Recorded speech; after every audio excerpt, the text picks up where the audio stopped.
वृंदावन की सत्य कथा। हरिराम बनारस में गुलाब की पत्तियों को पीसकर गुलकंद बनाने का काम करता था। बनारस में उसकी गुलकंद दूर दूर तक मशहूर थी। उसके एक बेटा और एक बेटी थी।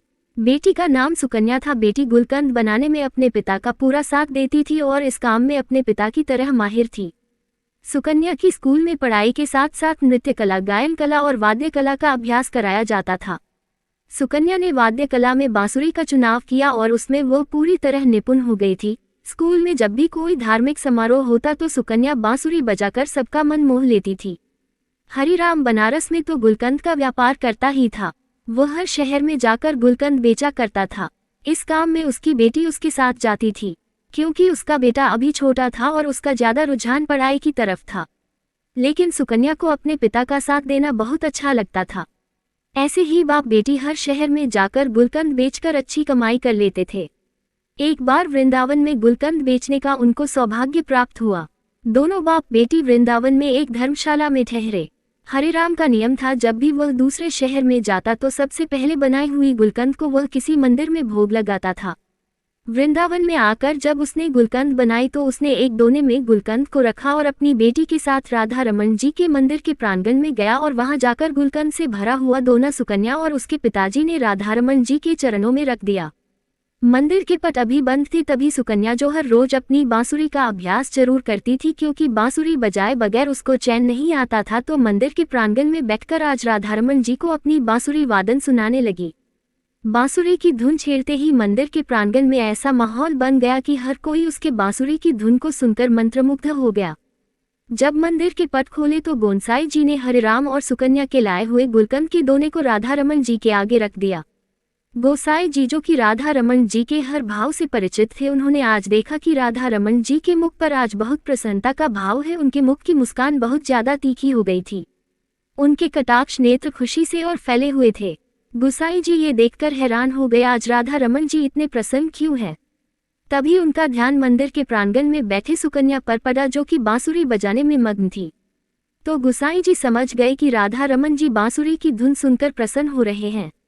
सुकन्या बांसुरी बजाने में इतनी मग्न थी कि उसको पता ही नहीं चला कि कब मंदिर के पट खुल गए हैं। लेकिन जब उसने अपनी बांसुरी धुन को विश्राम दिया और उसके नेत्र जब राधा रमन जी के साथ मिले तो राधा रमन जी के कटाक्ष नेत्र उसके हृदय को ऐसे बींध गए कि वह तो बस उनको देखते ही रह गई। तभी हरिराम ने सुकन्या को कहा, बेटा दर्शन हो गए हो तो चले। सुकन्या राधा रमन जी को निहारती हुए वापस धर्मशाला आ गई। अब तो हर रोज सुकन्या और उसके पिता गुलकंद बनाकर मंदिर लेकर जाते और सुकन्या बांसुरी की धुन छेती और राधा रमन जी और सभी लोग उसकी बांसुरी की मधुर धुन सुनकर मंत्रमुग्ध हो जाते। ऐसा कितनी दिन चलता रहा। हरिराम ने कहा कि बेटा, अब हमें आए हुए काफी दिन हो गए हैं, अब हमें अपने नगर वापस चलना चाहिए। लेकिन न जाने राधा रमन जी की कैसी इच्छा थी कि जब भी वो जाने का प्रोग्राम बनाते तो हर बार उनका जाना ना होता, वह फिर वहीं रह जाते। ऐसा करते करते उनको वृंदावन में रहते 2 महीने हो गए।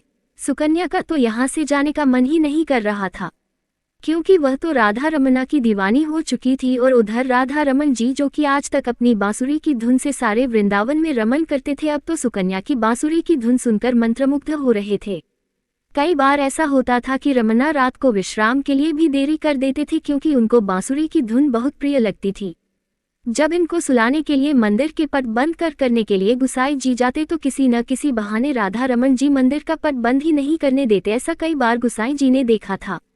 वो समझ चुके थे कि सुकन्या की बांसुरी की धुन राधा रमन्ना को पसंद आ चुकी है। अब यहाँ से सुकन्या और हरिराम का जाने का समय आ गया। बड़े ही भारी मन से सुकन्या और हरिराम राधा रमन जी को छोड़कर अपने नगर बनारस चल पड़े। जब सुकन्या राधा रमन जी के मंदिर से निकली, उसके कदम आगे बढ़ नहीं रहे थे। उसको ऐसे लग रहा था कि उसके पाँव में किसी ने बहुत भारी वजन के पत्थर रख दिए हो और वजन के कारण उससे चला नहीं जाया जा रहा था। अब सुकन्या अपने घर बनारस आ चुकी थी, लेकिन उसका मन तो उस मोहनी सूरत वाले वृंदावन के कटाक्ष नेत्रों वाले गहरी मुस्कान वाले राधा रमन्ना ने हर लिया था। अब तो सुकन्या का अपने घर बिल्कुल मन नहीं लगता था। उसका मन करता कि वह भागकर मंदिर के प्रांगण में चली जाए। ऐसे ही कितने दिन चलता रहा। एक दिन सुकन्या अपने माता जी के साथ रसोई घर में खड़ी थी, तभी अचानक से उसको जोरदार चक्कर आया और वह बेहोश होकर गिर गई। जब डॉक्टर के पास उसको ले जाया गया, डॉक्टर को इसकी बीमारी समझ ना आई, लेकिन जब उसके पिताजी उसको बड़े अस्पताल में लेकर गए तो डॉक्टरों ने जब उसकी जांच की तो पता चला कि उसके हृदय में छेद है। घर के सब लोग सदमे में आ गए, ये हमारी बेटी के साथ क्या हो गया।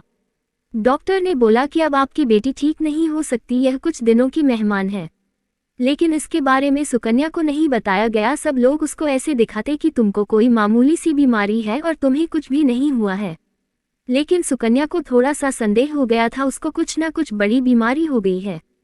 तभी एक दिन सब लोग बाहर गए हुए थे और उसने अलमारी में से डॉक्टर की दी गई रिपोर्ट एक्सरे देखी तो उसने देखा उसके हृदय में छेद है। लेकिन तभी उसको वहां उसके हृदय में एक आकृति दिखाई दी। जब उसने उसे देखा तो उसने देखा कि यह तो राधा रमन जी की आकृति है।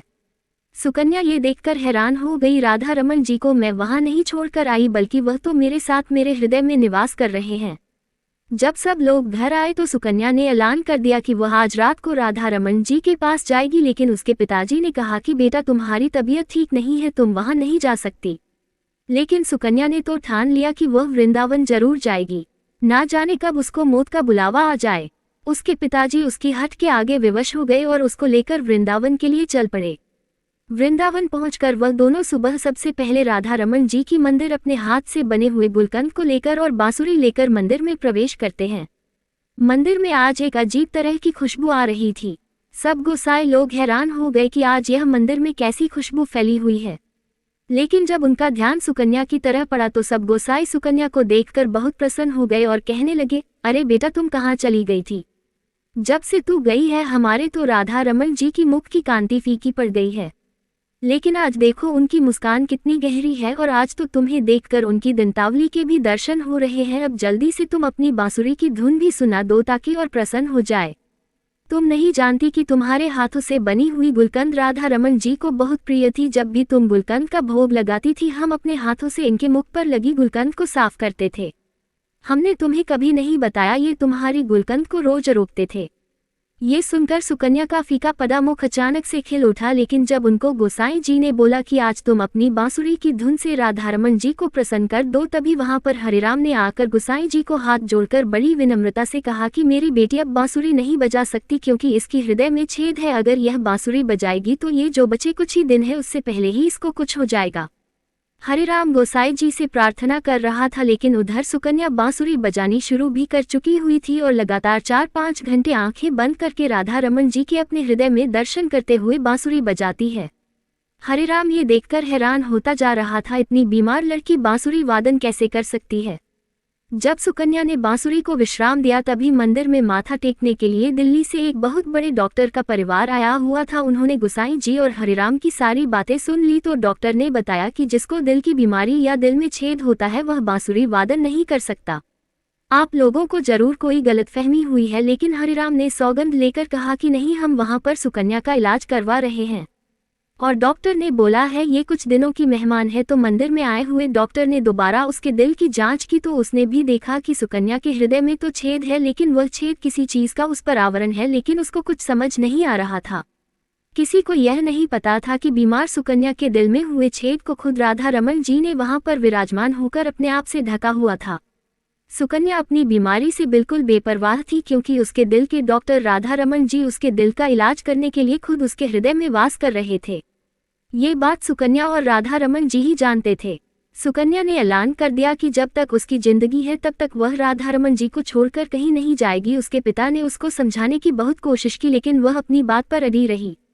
इस बात को 25 साल हो गए। सुकन्या के बाल सफेद हो चुके थे, लेकिन राधा रमन जी की कृपा से उसका हृदय आज भी तंदुरुस्त था। उसको कुछ भी नहीं हुआ था। जिस पर लालजू की कृपा हो जाए उसको कोई बीमारी छू भी कैसे सकती है। अगर कभी भूलवश कोई बीमारी उनके भक्तों के पास आ भी जाए तो लालजू इतने कृपालु है कि उनकी कृपा से सारी चिंताएं, सारी बीमारी छूमंतर हो जाती है। राधे राधे।